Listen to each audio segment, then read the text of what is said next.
Bonjour, donc le but de cette vidéo est de présenter une trame d'activités possibles avec Phylogène et permettant de développer d'autres fonctionnalités du logiciel dont je n'ai pas parlé avant.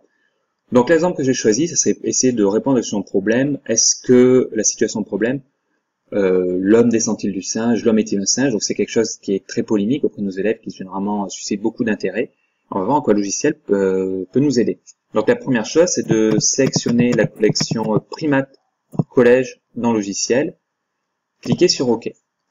Donc là, un outil dont je vais pas parlé la vidéo précédente qui peut s'avérer utile, c'est l'outil comparer. Par exemple, typiquement, je clique sur le chat, le gorille, l'homme et le tarsier, et je peux choisir des données anatomiques pour les comparer. Typiquement, le coccyx, qui est un organe, un os, une fusion d'os d'ailleurs, que tous nos élèves ne connaissent pas. On voit que le gorille, l'homme ont un coccyx, les deux organismes qui ont une queue n'en ont pas.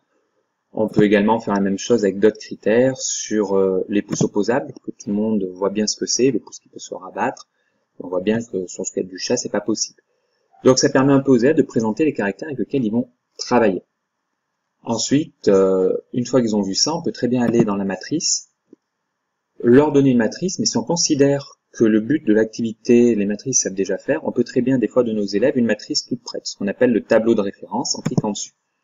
Et dans ce cas-là, les données que l'on trouve inutiles, on peut les supprimer en cliquant sur la donnée qu'on veut supprimer. Typiquement, les orbites fermées, c'est quelque chose qui est assez obscur, on peut s'en passer par exemple. Si on considère qu'un organisme est inutile, on pourrait s'en passer. Si par exemple un des grands singes, type le gibbon, on ne considère pas bien utile, d'autant plus que nos élèves le connaissent mal, on peut le supprimer. Voilà, là évidemment quand on fait vérifier, le tableau est correct, et on peut directement passer aux boîtes.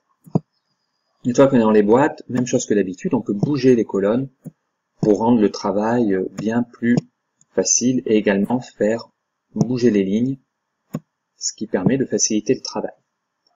On fait afficher les boîtes, on emboîte les boîtes les unes dans les autres, hein, ce qui nous permet d'avoir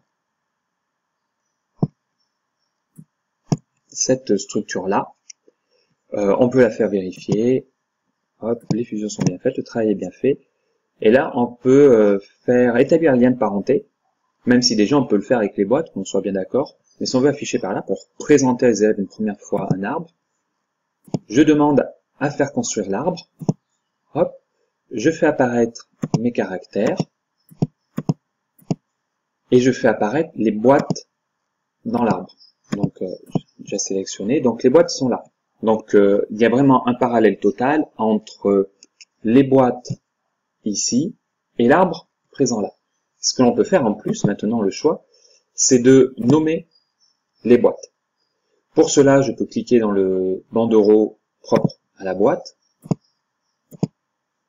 Voilà, donc j'ai la grande boîte. Quels sont les caractères présents? Il y a des poils.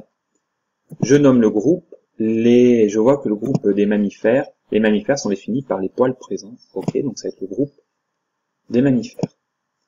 Je peux aussi sélectionner une boîte en cliquant sur l'ancêtre. Les caractères apparaissent coloriés. Et je peux nommer le groupe, donc je vais voir, je vais pas tout lire à chaque fois, que c'est le groupe des primates. Ainsi de suite, je monte les groupes les uns après les autres. Donc, pour finalement arriver au groupe de l'homme, et le groupe de l'homme qui est le groupe des hominoïdes. Donc, on a remarqué qu'à chaque fois, les caractères apparaissaient en vert et dans l'arbre, et dans le tableau, et dans la boîte, donc ce qui permet d'avoir une continuité absolue entre la matrice de caractères, les boîtes emboîtées et l'arbre phylogénétique. Les noms se sont rajoutés au niveau des boîtes, ce qui est aussi intéressant. Et ce qui permet donc aux élèves de faire le raisonnement suivant. L'homme est un hominoïde comme l'orang-outan, le gorille, le chimpanzé, le gibbon aussi, si vous l'avez conservé. Les hominoïdes sont des singes, les singes sont des primates, moralité, qui sont eux-mêmes des mammifères, mais l'homme est un mammifère, ça je le savais, mais l'homme appartient à la grande famille des singes, ce qui généralement suscite beaucoup d'intérêt de la part de nos élèves.